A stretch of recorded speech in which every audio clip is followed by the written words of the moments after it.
Hey guys, it's Bert Ferguson, Realtor here with Rush Realty Group in Dover, Delaware.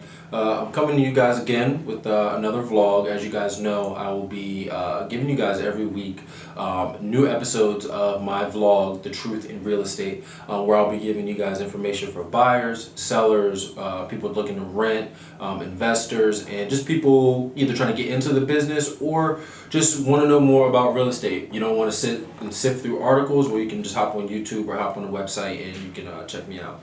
So today, this episode is going to be called The Truth in Real Estate and What Does Kent County Look Like by the Numbers for Housing.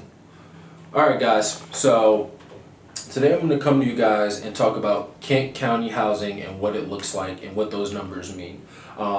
As you all know, if you've been watching or if you're in Delaware yourself, I'm a realtor in Dover, which is inside of Kent County. Kent County encloses a couple of different towns and a few different school districts, but and we'll get into that a little bit later in some other videos. But today, I kind of want to give you guys a snapshot of what Dover looks like as far as housing is concerned, based on some numbers, what it means, and what are some things that I think would make the situation a little bit better, and also what I think is already great here, and what's some of the advantages of either moving here or making some real estate plays in Dover or in Kent County. So first thing I'm going to tell you guys is some facts from the American Community Survey. So according to a 2014 survey that they did, there are 66,652 total housing units in Kent County. That is actually, that's really good. Now, some of these homes are single detached, mobile, etc., etc., etc. And we'll get into that a little later. There's an 11% vacancy rate in comparison to Sussex County's 38%. And Newcastle County has an 8%. If you're not from here, Sussex County is south of us. Newcastle County is north of us. So Sussex County is a little bit more rural. So a 38% vacancy rate just means that there's a lot more homes there where people are not occupying. So these might be homes that have been abandoned. They're older farm homes. They're older building units that were homes that are no longer being used. There's just a high vacancy rate there. And in Newcastle County, there's an 8% vacancy rate. So there's just much less homes not being occupied. And we'll talk about what that means. So of the 66,652 homes, 65% of the homes in Kent County are single detached dwellings.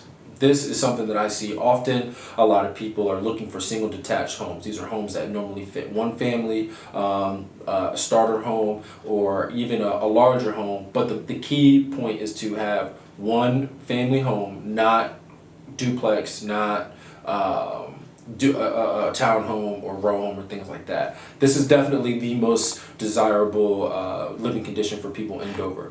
Most people want space, so they want a single detached home.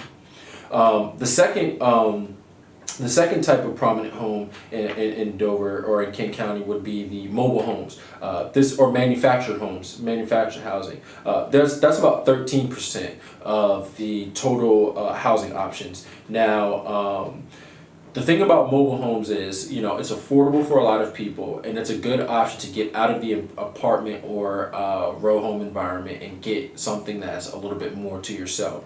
So with the new options that are coming from like Clayton Homes and some other manufactured home builders, this option is becoming a lot more desirable to a lot of different people, okay? So one of the next things that we're going to sit and talk about is some of the numbers on the types of single detached houses and if that would be something that would be good for you. So if 71% of the 65% of single detached homes, 71% of those are 3 to 4 bedrooms, showing that smaller housing options are difficult for families to locate.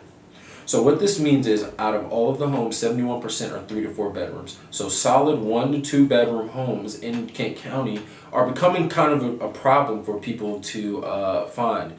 I can attest to this because I've had buyers where they're looking for options that are going to be in about the $120,000 to $150,000 range, and they want a 2 bedroom. These options have gaps, so sometimes they're left with things that are not what they're looking for, and it's also leaving them with options that are going back to either the renting scale or going outside of their budget. I think that there's definitely a housing shortage, and one of the things that Dover can possibly do about that, and even if in your region, if if you're watching this and you're from somewhere else, is to try and get builders to build homes that are affordable and reach what the masses are looking for people that are looking for 2 bedrooms. Just try to construct homes that are at a smaller scale. Right now, most new constructions are going to be your 3 to 4 bedroom homes. Since that's 71% of the market, so it's going to keep growing. But there's a new undermarket and undercurrent coming of millennial home buyers and small family home buyers that are going to need some new options. I just don't want Dover to get left behind in this kind of influx, because right now it's a very small market that's not being catered to. They're not being addressed. That could pose a problem for us. They can end up leaving. They can end up going to another county. They can end up going to another state. This can be something that could potentially be a problem. Right now, it may not seem to be. 5, 10, 15 years, it could be. So, based on the census data presented, King County is missing a variety of multifamily housing options and is severely lacking in 1 or 2 bedroom housing. Because of the lack of housing variety available, housing costs are remaining high as the number of individuals classified as cost burden. So, what that means is that there's a growing cost burden customer in Dover right now. So what cost burden basically means is that the difference between the affordability gap of a home and the median income. So the median income in King County is about $62,900 annually. Now this is from 2014. It might have dropped a little bit. It might be a little bit less, might be in the 59 range. But let's just stay with this for now, for numbers' sake, at 62,000.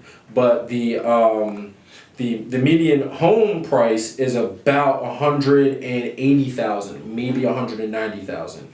So with the affordability gap of 82,000, this is leaving people who don't have those funds to be pushed out of the housing market. They're either going to have to continue to rent, or they're going to have to go somewhere where the housing prices or the housing options are a little bit more vast.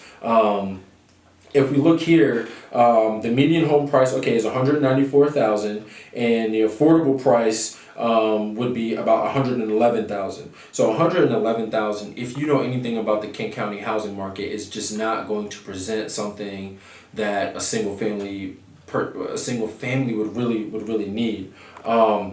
So what they're saying here is, along with a lack of diverse housing options in King County, there's a significant lack of affordable rental options. The DHC has found that individuals earning minimum wage would have to work 89 hours a week or 2.2 jobs in order to afford the housing cost of a 2-bedroom home. So now that presents another set of issues here with the employment situation being what it is in Dover, and then the housing problem being what it is in Dover. We're being presented with something that's a precursor to what could be a huge problem for the King County housing market if some of these things are not addressed. Okay, as far as employment is concerned, that's just going to be something that a lot of people are either going to have to go back to school to get more skills, or more companies are going to have to come here. That's something that we as a state can't really control. But what the state kind of can control, not the state, but what business and builders here can do, is try to find a consortium or try to find some sort of group and middle ground where they can create homes that are affordable for people who are working minimum wage jobs or a little bit above that, 2 incomes coming in, and can still be able to afford something that's decent, something that's rather new, and something that has 1 to 2 bedrooms. 1 to 2 bedroom new constructions are not very common here in Dover or in King County. But I do think that if that gap were filled, we would see a major influx in the housing market. There are buyers right now who are qualified. There are buyers who are looking. The inventory is short because builders are building homes that are 3, 4 bedrooms. There's a market right now that is totally being underserved, and I do think that if we can figure out a happy medium to get them to get them served and to get them homes, that the Dover housing market will explode. So if you're watching this and you have any ideas, or if you have any suggestions by the numbers, okay, because I gave you guys some numbers because I want to give you a little bit of context onto what that means for every buyer who's looking for 1 to 2 bedrooms based off of the housing costs and based off of the vacancy rates in Dover. If you have any other suggestions, please feel free to email me, realtorbertf@gmail.com, or if you look over to the side or at the bottom, probably, not sure, I never really know, where I'm going to put the social media links. But if you can reach out to any of my social media, Facebook, Instagram, Twitter, YouTube, or LinkedIn, I'll have them all over here. Please reach out and message me if you're in the area, or if you're in another state with a similar problem. Please reach out, and I'd love to try to come up with solutions for my buyers, also for my sellers too. So thanks for watching, guys. Make sure you reach out to me, 302-399-0327, if you're coming to Delaware and you need any real estate services or you're looking to sell. And again, reach out to me via email. So I'll talk to you guys later. Thanks for watching.